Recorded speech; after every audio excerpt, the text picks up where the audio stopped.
जय मां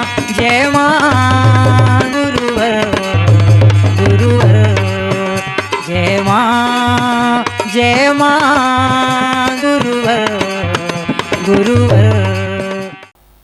प्रारंभ ही भक्ति है और अंत भी भक्ति है। बड़े से बड़े योगी, ऋषि, मुनि, यति नाना प्रकार के यत्नों का प्रयास करके नाना प्रकार की सामर्थ्य प्राप्त करने के बाद भी भक्ति मार्ग पे ही जाके झुकते हैं, क्योंकि भक्ति के अलावा कुछ भी नहीं है। अतः उस अटूट भक्ति निष्ठा को जागृत करो, आध्यात्मिक जीवन जीना सीखो। मां की आराधना केवल इतनी ही नहीं है कि हम मां के जयकारे लगा लिए, हम अपने जीवन चरित्र को बदलो। जब तक तुम अपने जीवन चरित्र को नहीं बदलोगे तब तक तुम्हारी दिशा नहीं बदल सकेगी।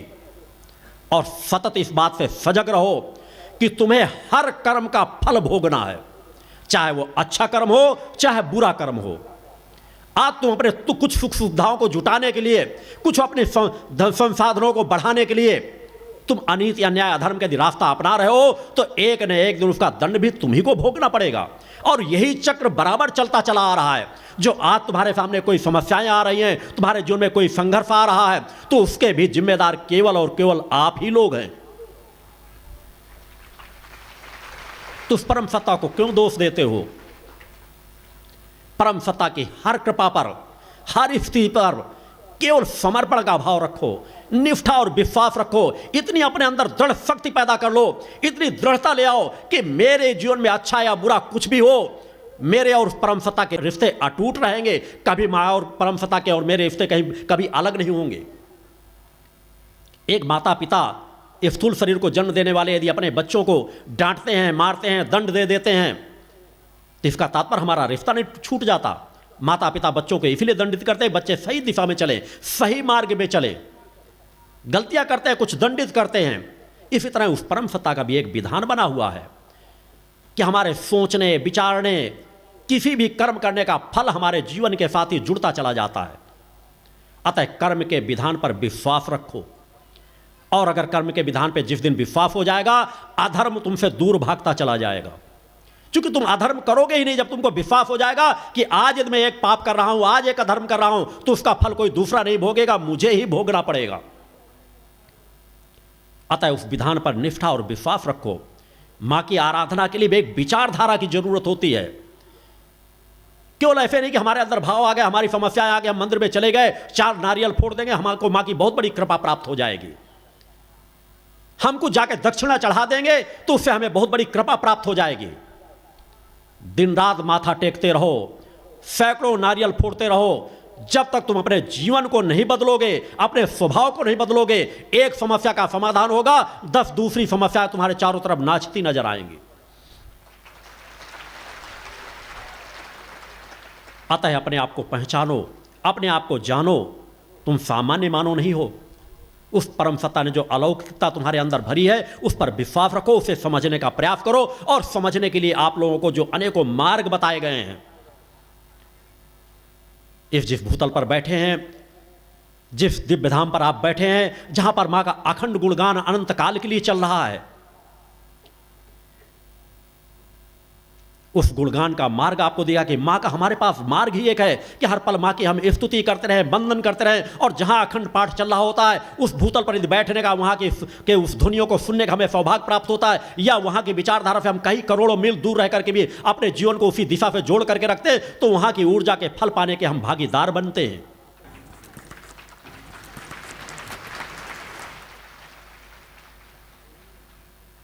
आपको एक बहुत सहज सरल मार्ग बताया गया है कि सभी चीजों को भूल जाओ, अपने आचार विचार को शुद्ध रखते हुए केवल निष्ठा भाव, अपने अंदर भक्ति भाव रख करके, तुम में किसी तंत्र मंत्र यंत्र का किसी का ज्ञान है या नहीं है, तुम पहले क्या थे, तुमसे कितने अपराध हो गए, कितने क्या क्या गलत कार्य हुए, इन सब चीजों को भूल जाओ।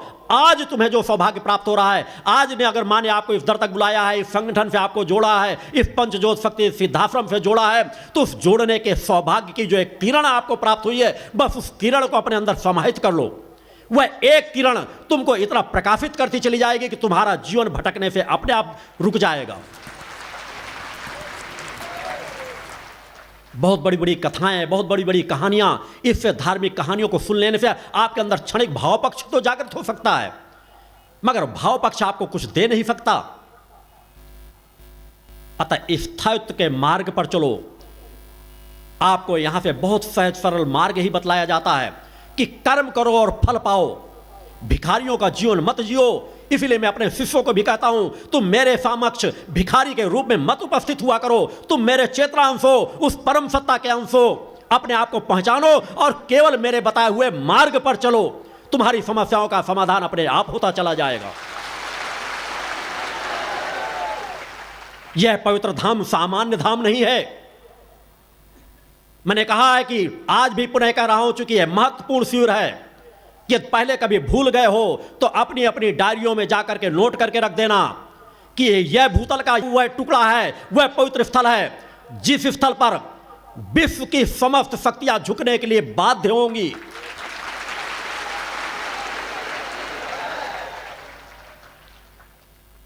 इस स्थल पर अष्टमी, नवमी और विजयादशमी, इन 3 महत्वपूर्ण पर्वों पर इस भूतल के समस्त तीर्थ, समस्त शक्तियों की उपस्थिति होती है। आने वाला समय यह सब कुछ एहसास कराता आपको चला जाएगा। यहां पर जब भी आओ बैठो तो साथ ये साधना स्थली है, एक तपस्थली है। एक एक पल का सदुपयोग करो। जिस सौभाग्य के क्षणों की ओर आपको बढ़ाया जा रहा है, जिस महत्वपूर्ण शिविर पर आप सहभागी हो रहे हो, यह सामान्य शिविर नहीं है। इन शिविरों की श्रृंखला के लिए मैंने 3 कदमों से, 3 चरणों से यहां तक ला करके इस महाशंखनाद के लिए मैंने आप लोगों को उपस्थित किया है।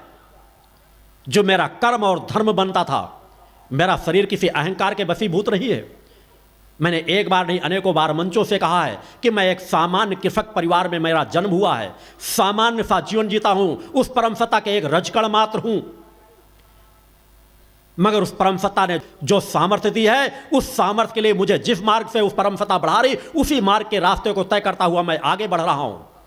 अगर इस युग परिवर्तन के महाशंखनाद का सौभाग्य आप को और मुझको उस परम सत्ता ने दिया है, तो उसी व्यवस्थित कड़ियों से कि वह सामान्य पात्रता के आधार पर ना सामान्य पात्रता आप लिए बैठे हो, ना सामान्य पात्रता के साथ आपका गुरु बैठा हुआ है। इसलिए जब पहला महाशंखनाद दिल्ली शिविर पे हुआ तो मैंने समस्त, चाहे वह शंकराचार्य हो, चाहे मठों के मठाधीश हो, चाहे तांत्रिक हो, मांत्रिक हो, सभी विश्व अध्यात्म जगत की शक्तियों को मैंने चुनौती रखी थी। क्योंकि मेरा धर्म कहता था कि इस महाशंखनाद के पहले मैं अपना उद्घोष करूं कि मैं कौन हूं, मेरी क्या सामर्थ्य है, और अगर मेरी सामर्थ्य को कोई पराजित कर दे तो इस महाशंखनाद को करने की पात्रता मेरी नहीं होगी। मैं हर कदम, एक एक कदम अपनी पात्रता को समाज में रखता हुआ बढ़ता हूं। 8 महाशक्ति यज्ञ भी मैंने जो समाज के बीच किए, वह भी प्रमाण मैंने पहले महाशक्ति यज्ञ मैंने कहा था, वह कैसेटें आज भी मौजूद हैं। जिन्हें अपनी आंखें और कान खोल करके देखना और सुनना हो तो उन कैसेटों को अवश्य एक बार देखें। कि जब मैंने पहला यज्ञ किया था तो मैंने कहा था 8 यज्ञ मैं समाज के बीच करूंगा, और यदि मेरे किसी एक यज्ञ में भी बरसात ना हो तो मान लेना मेरे पास मां की कोई कृपा नहीं है। और मैं अपना चेहरा किसी समाज को नहीं दिखाऊंगा, किसी एकांत स्थान पर पुनः चला जाऊंगा और तब तक साधना करूंगा जब तक परम सत्ता मुझे वह पात्रता नहीं देंगी। मेरा लक्ष्य तो सुनिश्चित है कि समाज का कल्याण करना, समाज में परिवर्तन लाना, अनीति अन्याय अधर्म का नाश करना, यह मेरा दृढ़ संकल्प है जो उस परम सत्ता ने भरा है। कि जब तक अनीति अन्याय अधर्म का समापन नहीं हो जाएगा, एक नहीं अनेकों जन्म क्यों न लेना पड़े, इस पंचज्योत शक्ति सिद्धाश्रम की ध्वजा सदा सदा के लिए फहराती रहेगी। इसी पंचज्योत शक्ति सिद्धाश्रम में आपका गुरु सदा सदा के लिए वास करेगा, और यह परिवर्तन इस पंचज्योत शक्ति सिद्धाश्रम से आएगा जरूर। और आज पुनः है, इसीलिए मैंने इस शिविर का भी सीधा प्रसारण कराया है। यदि किसी मठाधीश ने, यदि किसी शंकराचार्य ने मेरी चुनौती को न सुना हो तो मैं इस महाशंखनाद जो होने जा रहा है, इस महाशंखनाद के पहले पुनः चुनौती देता हूं कि आगे आने वाले 1 वर्ष का समय देता हूं। क्योंकि मेरा आगे जाने पर साधनाओं का क्रम इतना बढ़ता चला जाएगा कि मेरे पास उतना समय नहीं होगा। आने वाला 1 वर्ष का समय देता हूं कि विश्व की हिंदू धर्म ही नहीं, किसी धर्मों के जितने धर्म प्रमुख हैं, यदि किसी के पास सामर्थ्य हो, यदि मेरे साधनात्मक तब्बल को झुका देंगे तो अपना सर काट के उनके चरणों पे चढ़ा दूंगा, जिंदगी भर उनकी गुलामी करूंगा। मेरे पास कोई अपना अहंकार नहीं है, मेरे पास सिर्फ सत्य की आवाज है। अगर उसमें परम सत्ता की कृपा का एहसास समाज को कराऊंगे नहीं तो उस परम सत्ता का कोई भक्त बन ही नहीं सकेगा।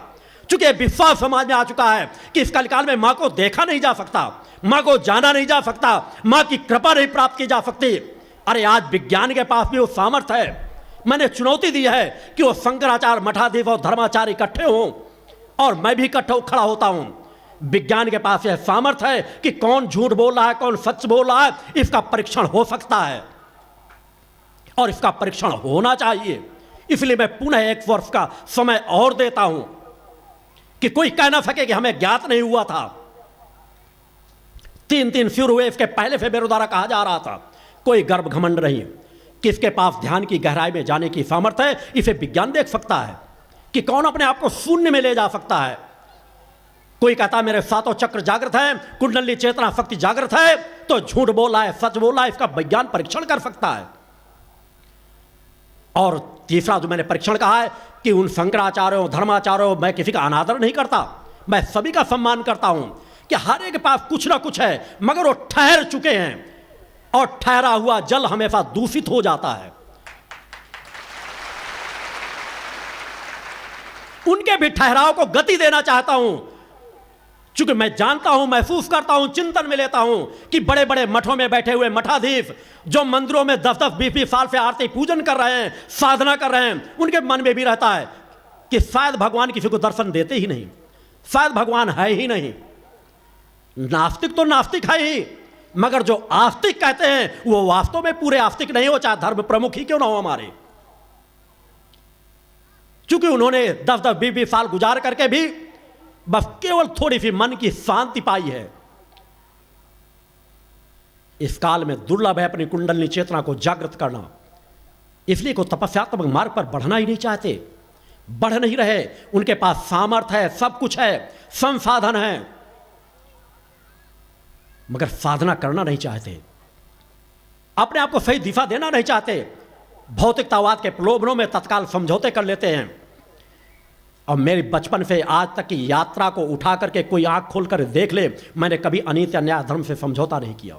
जो कहता हूं वैसा अपना जीवन जीता हूं, वैसा करता हूं। आज वह परीक्षण करने के रास्ते खुले हुए हैं, क्योंकि समाज एक बार देखे, जाने समाज किसके पास पात्रता है, किसके पास पात्रता नहीं है। और मैं इसलिए नहीं कह रहा कि लोग अगर मुझे जानने जाएंगे या विश्व स्तर पर ऐसा कोई सम्मेलन होने के बाद कोई प्रमुखता आ जाएगी। मेरा पूरा जीवन संकल्पबद्ध है कि मुझे एकांत के अभी शेष जो 100 यज्ञ संपन्न करने, अधिकतर समय मेरा अग्नि के समक्ष गुजर जाना है। और 20 साल से जो संगठन के सदस्य कार्यकर्ता मुझे जान रहे हैं, वह स्वतः देख रहे हैं कि मेरी अधिकतर एकांत साधना रहती, साल में 1 या 2 बार से ज़्यादा मैं समाज के बीच समय भी नहीं देता, क्योंकि मैं जानता हूं उस परम सत्ता के चरणों से जो प्राप्त करके मैं समाज को बांट सकता हूं, वो समाज के सुख सुविधाओं, संसाधनों में यदि मैं समाज की तरफ आंखें उठा करके देखने लग जाऊंगा कि वो मेरी मदद करे, वो मुझे सामर्थ्य दे कि मैं धन संपदा के माध्यम से, वैभव के माध्यम से विशाल आश्रम बना करके मैं समाज का कल्याण कर सकूंगा, तो ये असंभव है। और जो संभव है उस दिशा से मेरे द्वारा बराबर कार्य किया जा रहा है। इसलिए मेरे अंदर कोई उतावलापन नहीं रहता कि आश्रम धीमे बन रहा है या गति से बन रहा है, कैसा बनेगा यह सुनिश्चित है और समय के साथ उसे बनना भी है। मगर मैंने कहा जिस स्थान पर मां के मूल ध्वज की भी स्थापना की गई है, अभी यहां पर किसी भी स्थायी मंदिर की निर्माण नहीं किया गया, मगर उस स्थान पर भी कहता हूं कि अगर विज्ञान के पास यहां के वातावरण को, तरंगों को पकड़ने की सामर्थ्य हो तो उन यंत्रों को ला करके यहां पर रखें और देखें कि आज इतने कम समय पे यहां के वातावरण में कितनी चैतन्यता आई है। यह पवित्र स्थल, यह पवित्र धाम, जिस धाम पर आप बैठे हुए हैं, यह सामान्य धाम नहीं है। केवल अपनी दिशाधाराओं के यदि आप मोड़ लोगे तो यहां से हजारों करोड़ों मील दूर रहकर तुम यहां की ऊर्जा पाने के अधिकारी बनोगे। आवश्यकता मां के विधान को समझो, निष्ठा विश्वास जागृत करो, नहीं छल प्रपंच ढोंग पाखंड तुम्हें ढकता चला जाएगा। और यदि अपने आप को जानना सीखोगे, स्वतः ध्यान में बैठना सीखोगे, सुबह मंत्र जाप करना सीखोगे, आप लोग जो ओम और मां का उच्चारण बताया गया है वह बीज मंत्र महत्वपूर्ण दिए गए हैं कि आधे घंटे 1 घंटे नित्य बैठो तो जब तुम्हारे अंदर थोड़ी स्थिरता आ जाएगी, थोड़ी शांति आ जाएगी, तुम ध्यान के प्रथम चरण को भी पकड़ने लगोगे, तो तुम्हें सत्य का एहसास होगा कि गुरुजी जो कह रहे थे वो सही कह रहे थे। अगर हमने इतना समझ लिया है, हमारे जीवन में इतना सुधार आ रहा है, तो इसका मतलब आगे की यात्रा जरूर होगी। मैं चाहता हूं तुम अपने बाह्य नेत्रों से मुझे मत देखो, अंतर के नेत्रों से देखने की सामर्थ्य हासिल करो, और तुम्हें जब अंतर के नेत्रों से देखना सीखोगे, तब तुम्हें अपने गुरु की विराटता का एहसास होगा। आवश्यकता एक दिशा धारा में बढ़ने के लिए संकल्पबद्ध हो। आज की सायंकाल की आरती और 2-3 की जो शेष आरतियों पर महाशंखनाद करना, उसके पहले आप लोगों को अनेकों बातों से संकल्पबद्ध होना है। यह हमारे केवल महोत्सव बनाने के क्षण नहीं है, झूमने नाचने गाने के क्षण नहीं है। मैं तो वैसा जीवन प्रारंभ से जीता चला आ रहा हूं, इसलिए मैंने अपने किसी कार्यक्रमों में इतने फ्यूर होते, इतने कार्यक्रम होते हैं। आप लोगों को भी प्रारंभ में जब आते थे, जयकारे आप लगाते थे, तो शुरू में कुछ भक्तों ने नृत्य करना शुरू किया। मैंने रोका कि नृत्य करना नहीं, हमें अपनी चेतना को जगाना है। हर चीज भौतिकतावाद में आनंद मत लो, स्थूल के आनंद में मत झूम जाओ। चेतनता आए, मस्ती आए, मगर उस मस्ती को पीना सीखो, मस्ती को हजम करना सीखो। जब उस मस्ती को पीना सीखोगे, मस्ती को हजम करना सीखोगे, भक्त के प्रवाह की ऊर्जा को अंदर समाहित करना सीखोगे, तभी तुम्हारा मन एकाग्र होगा और तुम्हारी सुषुम्ना नाड़ी चैतन्य होगी। अन्यथा तो सब कुछ नशा है। आज बड़े बड़े आश्रमों में नाच रहे हैं, झूम रहे हैं, अगर मैं कहता हूं तो बुरा लगता है, विरोध करते हैं। मैं विरोध इसलिए नहीं करता, मैं दूसरों की बुराई देखने का कार्य नहीं करता, मगर मैं कर्म है, मैं आया इसीलिए हूं, मेरा जन्म इसीलिए हुआ है कि जो अधर्मी अन्याय उन्हें दिशा दूं, जो आपराधिक मार्ग में जा रहे उन्हें सही रास्ता बताऊं, उन्हें चाहे चुनौती देना पड़े, चाहे ठोकर मारना पड़े, चाहे धर्म युद्ध लड़ना पड़े, एक न एक तरह से घेर करके उनको सही दिशा में बढ़ाना है। सबकी दिशाएं भटकी हुई हैं, कौन बोलेगा, कौन कहेगा, हर एक को डर समाया हुआ है। चोर चोर मौसेरे भाइयों वाली ये प्रवृत्ति कहीं ना कहीं कोई न कोई तो समाप्त करेगा, और उसे समाप्त करने वाले आप लोग ही होगे। मेरे चेतना अंश, मेरे शिष्य, जिस प्रवाह को आप लोग लेकर चल रहे हो, जिस तरह आपके जीवन में परिवर्तन ला रहे हो, आप में अनेकों ऐसे थे जो आपराधिक क्रम में लिप्त थे, हजारों लाखों लोग ऐसे थे जो नशा कर रहे थे। आज सब चीजों को त्याग करके आप परिवर्तन ला रहे हो, धीरे धीरे आपके जीवन में परिवर्तन आ रहा है। कलिकाल में यह परिवर्तन सामान्य नहीं है। मुझे निश्चित है, पहले 2-4-5 साल जब थे तो मुझे व्यथा होती थी कि मेरे जैसा चाह रहा हूं वैसे शिष्य आगे नहीं बढ़ रहे, मगर आज संतोष होता है कि मेरे शिष्य मेरी विचारधारा के अनुसार काफी कुछ बदलते जा रहे हैं। उन्हें कहीं ना कहीं उस परम सत्ता की कृपा का एहसास हो रहा है, कहीं ना कहीं वो महसूस कर रहे हैं कि हम जितना सदाचारी जीवन जिएंगे, जितना सात्विकता का जीवन जिएंगे, उतने हमारे जीवन में परिवर्तन आएगा, उतने हमें गुरु और मां की कृपा प्राप्त होगी। वह परिवर्तन लाने के लिए नितांत आवश्यकता है। एक विचारधारा में, चूंकि भगवती मानव कल्याण संगठन ही एक ऐसा संगठन है जो एक ऐसी विचारधारा को लेकर चल रहा है जो हर पल पर जीवन में परिवर्तन ला रहा है, साधक प्रवृत्ति अपने अंदर जागृत कर रहा है। नहीं, नाच गाना, नृत्य करना, उत्सव मनाना, यह धर्म की परंपरा के अंतर्गत नहीं है। अनेकों लोगों को देखोगे बड़े नाचेंगे, झूमेंगे, मस्ती में राधे राधे मस्त हो जाएंगे, ऐसे उनको वस्त्रों का ख्याल न रहे। यह तो एक नशेड़ी भी कर सकता है। वो नाचेंगे, नाचने के बाद उनका शरीर टूटता है, और तुम एक बार मस्ती में अपने अंदर ऊर्जा को समाहित करके देखो, घंटों नहीं कई कई दिनों तक तुम्हें ऊर्जा से तुम्हारा शरीर परिपूर्ण रहेगा। मस्ती में यदि असंतुलन आ जाए तो तुम्हारी कोशिकाओं में एक विस्फोट कहलाता है, कोशिकाओं की दिशा भटकने लगेगी। केवल सच्चा साधक इस मर्म को समझ सकता है। मैं बार बार इंगित करता हूं कि इस मर्म को समझो। जहां नृत्य की मैं बुराई नहीं करता, जहां नृत्य उचित होता है, नृत्य है, संगीत है, वहां होना चाहिए, मगर हर जगह धार्मिक क्रमों में कथाएं चल रही हैं, कहीं कोई चल रहा है, आप एकदम से असंतुलित होकर नाचने लगते हैं, वो नाचने में शरीर की शुद्ध बुद्धि खोने लगे, उसे ध्यान नहीं कहते। वह शुद्ध बुद्धि खोई कहां? आपके तो हाथ भी चल रहे हैं, पैर भी चल रहे हैं, कहीं ना कहीं ऊर्जा आपकी बाहर डाइवर्ट हो रही है, कहीं ना कहीं ऊर्जा आपकी बाहर जा रही है, कहीं ना कहीं ऊर्जा आपकी दूसरी दिशा में कार्य कर रही है। और कहां कार्य कर रही है? स्थूल शरीर में। आपका शरीर थिरक रहा है, आपका शरीर मस्त हो रहा है, मगर वह अंदर की सुषुम्ना नाड़ी पर प्रभाव नहीं डाल रहा। अतः उस मस्ती को पीना सीखो, उस ऊर्जा को पीना सीखो। शरीर में आंशिक थिरकन आ जाए, आंशिक चैतन्यता आ जाए, आंशिक आंखों में आंसू आ जाए, उतना अच्छा है। मगर किसी व्यथा में और चीख चीख करके रो पड़ो, असंतुलित हो जाओ, तड़पने लगो, गिरने लगो, ये असंतुलन कहलाता है। अतः सत्य को समझो, एकाग्रता को समझो। एकाग्रता से सब कुछ संभव है। अपने अंदर और बाहर को एक करो, दर्पण के समान। नित्य दर्पण से देखते हो। इस भौतिक जगत में पेड़ पौधे, लताएं, कंकड़ पत्थर, नदी, झरने, ये सब कुछ हमारे लिए गुरु स्वरूप है। यहां का कण कण गुरु स्वरूप है। इस भूतल में जहां भी जो कुछ दिखे, क्योंकि सभी उस परम सत्ता की ही रचना है। नित्य दर्पण देखते हो, अपना चेहरा देखते हो, मगर अपने आप को दर्पण समान नहीं बना पाते। अपने आप को भी दर्पण बनाओ कि अंदर बाहर एक रहो।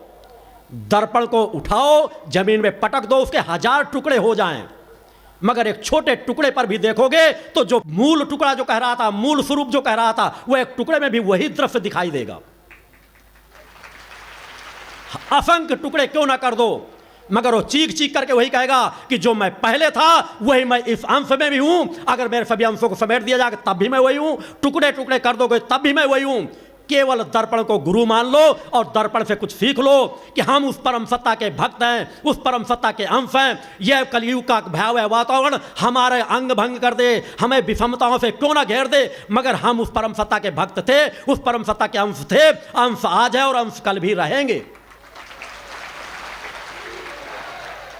एक अटूट विश्वास, अटूट दृढ़ता, अटूट निष्ठा। चूंकि अटूटता क्यों लाना है, चूंकि जड़ कोशिका तभी जागृत होंगी। अगर आपने दृढ़ता नहीं लिया, अपने अंदर संकल्प शक्ति को जागृत नहीं किया, अपने अंदर शिथिलता, आक्रमणता, आलस लिए बैठे रहे कि पूजा कर रहे हैं, माँ देख रही है नहीं देख रही, माँ सुन रही है नहीं सुन रही, गुरु जी के मंत्र जाप कर रहे हैं, गुरु जी की कृपा हमको मिल रही है नहीं मिल रही, वह परम सत्ता कण-कण में मौजूद है और आपका गुरु कण-कण में मौजूद है। एक नहीं अनेकों प्रमाण आपके गुरु ने दिए हैं। इस आश्रम में आज भी जो कहीं से लाभ नहीं प्राप्त करते वो यहां लाभ प्राप्त करते हैं। तनाव से आते हैं, विषमताओं से आते हैं, अगर आश्रम में बैठते हैं तो यहां पर अभी स्थायी मंदिर का निर्माण नहीं हुआ, फिर भी उन्हें शांति मिलती है, क्योंकि सत्य कभी नकारा नहीं जा सकता। मेरे दिन रात के एकांत की साधनाएं कभी निष्फल नहीं जाएंगी। उस माता आदि शक्ति जगदम्बा की कृपा कभी निष्फल जाती ही नहीं है। उस पर केवल विश्वास करना सीखो।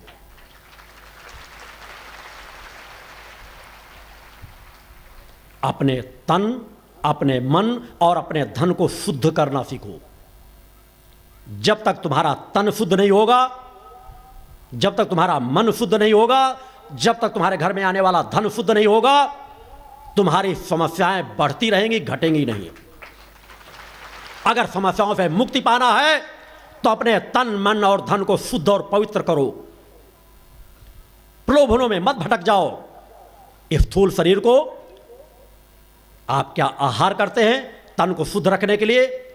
हमारे लिए जहां बाह्य शुद्धता है कि हम बाह्य शुद्धता को रखें, अपने शरीर से गंदगी को दूर रखें, उसी तरह अपने अंदर की भी गंदगी जो हम नित्य प्रति डालते हैं उससे भी दूर रखें, कि नशे मांस से अपने आप को दूर रखें। सादा भोजन करें, आहार हमारा शुद्ध और सात्विक हो, हम चरित्रवान हो, तभी हम चेतनावान बन सकेंगे।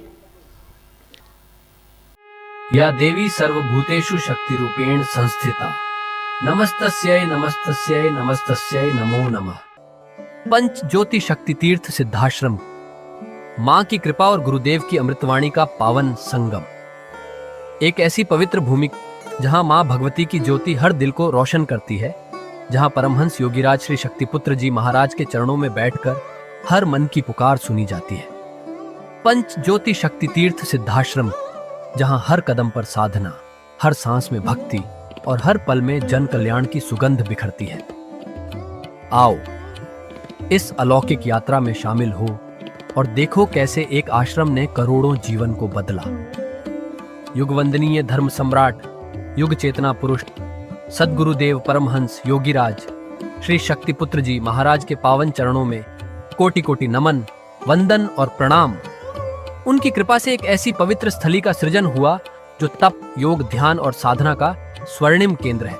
यह है मध्य प्रदेश के शहडोल जिले की ब्योहारी तहसील में बसा पंचज्योति शक्ति तीर्थ सिद्धाश्रम, जिसकी नींव परम पूज्य गुरु वर्श्री ने 23 जनवरी 1997 को रखी। तब से यहाँ माँ भगवती की अखंड ज्योति जल रही है और 15 अप्रैल 1997 से श्री दुर्गा चालीसा का अखंड पाठ अनंत काल तक जन जन के कल्याण के लिए गूंज रहा है। हर सुबह और हर शाम जब सूरज की किरणें और चांद की चांदनी सिद्धाश्रम को चूमती हैं, तब परम पूज्य गुरुदेव जी माता भगवती आदिशक्ति जगत जननी दुर्गा जी सहित सभी देवी देवताओं और सहायक शक्तियों की आरती करते हैं। इस पावन बेला में भक्तों के हृदय मां की भक्ति में डूब जाते हैं। मूल ध्वज साधना मंदिर में भी रोज सुबह शाम होने वाली आरती में भक्तों का समूह उमड़ता है। यहाँ हर मन की पीड़ा मिटती है, हर शरीर को शांति मिलती है और हर आत्मा को सुख, शांति व समृद्धि का आशीर्वाद प्राप्त होता है।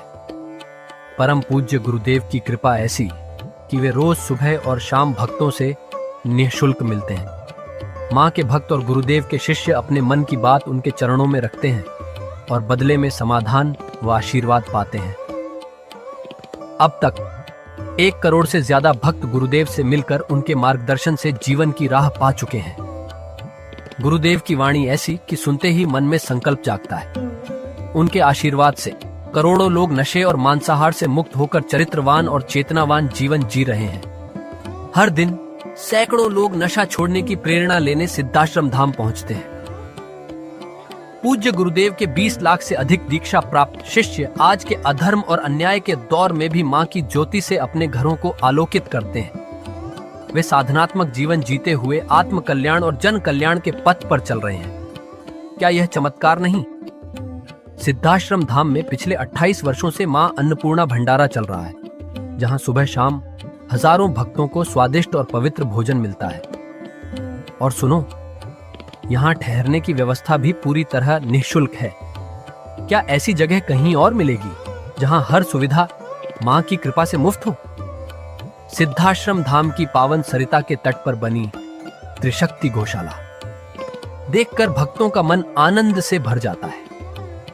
हर महीने शुक्ल पक्ष की अष्टमी को गौ सेवा समर्पण दिवस मनाया जाता है, जब परम पूज्य गुरुदेव और पूजनीय शक्तिमयी माता जी अपने हाथों से गायों को रोटी खिलाते हैं।